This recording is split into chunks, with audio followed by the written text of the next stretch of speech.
प्रिय छात्रों, आज 12th क्लास का साइकोलॉजी का एक क्वेश्चन है कि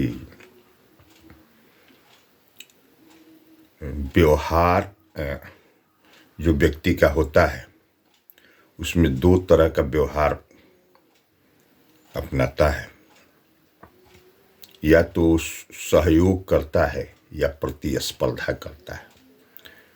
तो उसके निर्धारक तत्व कौन कौन होते हैं?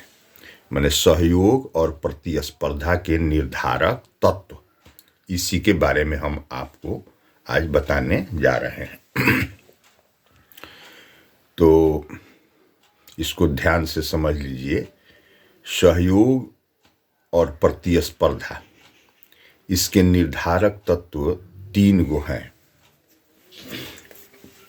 कोई भी व्यक्ति या कोई समूह है तो दूसरे व्यक्ति से क्रमशः, माने जो पहले आया है उसको पहले, जो बाद में आया है उसको बाद में समझेंगे।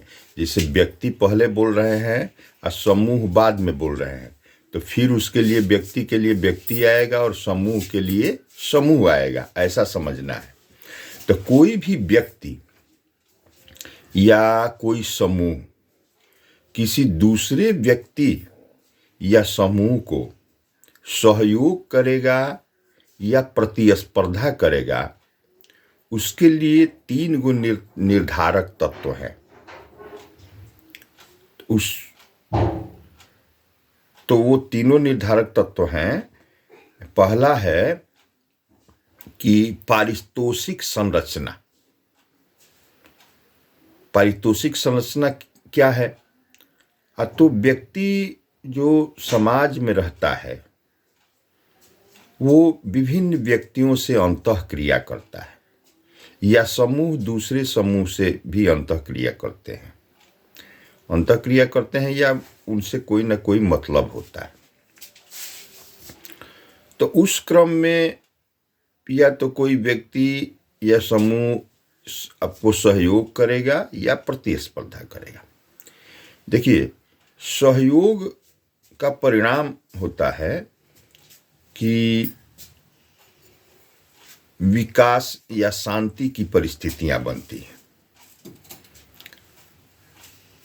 और प्रतिस्पर्धा का परिणाम होता है कि तनाव होता है, द्वंद्व होता है, झगड़ा होता है, माने अशांति फैल जाती है या असामंजस्यता उत्पन्न हो जाती है। तो ये दोनों तरह का जो व्यवहार है मनुष्य का, उसका अध्ययन करने पर पता चलता है कि पारितोषिक संरचना जो है वो ये तय करती है कि व्यक्ति या समूह का व्यवहार कैसा होगा।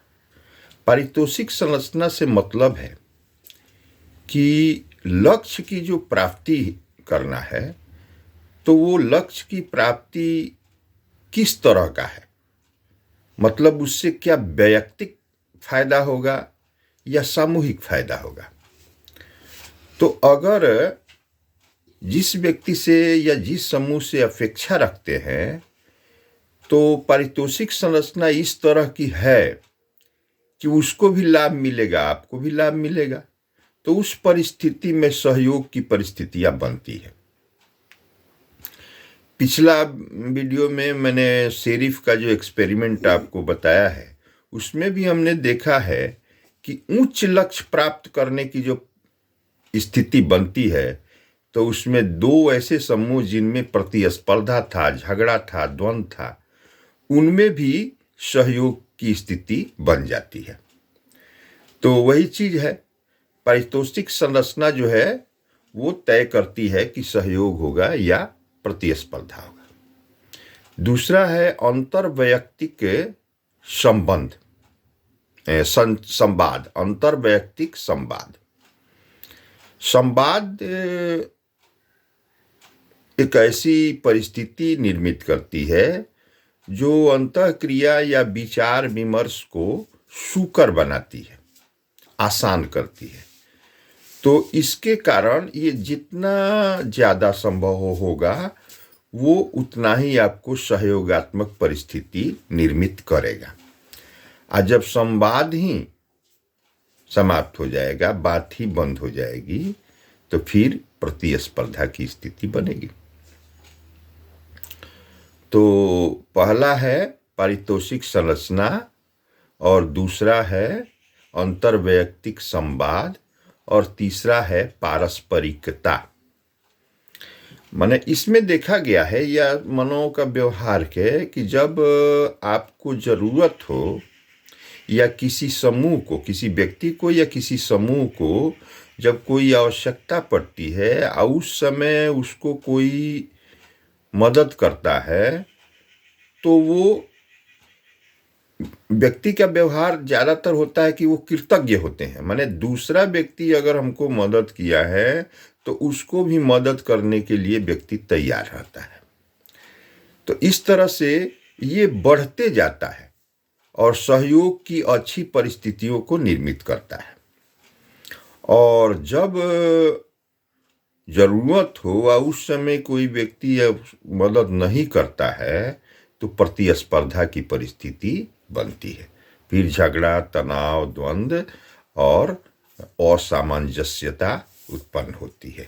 तो यही 3 गो है जो सहयोग या प्रतिस्पर्धा को निर्धारित करते हैं। पहला है पारितोषिक संरचना, दूसरा है अंतर्वैयक्तिक संवाद और तीसरा है पारस्परिकता। तो इन तीनों टॉपिक को जो डिटेल में बताए हैं उसको समझना जरूरी है और समझ के फिर उसको लिख दीजिए, तब आपको ये कंप्लीट हो जाएगा। धन्यवाद।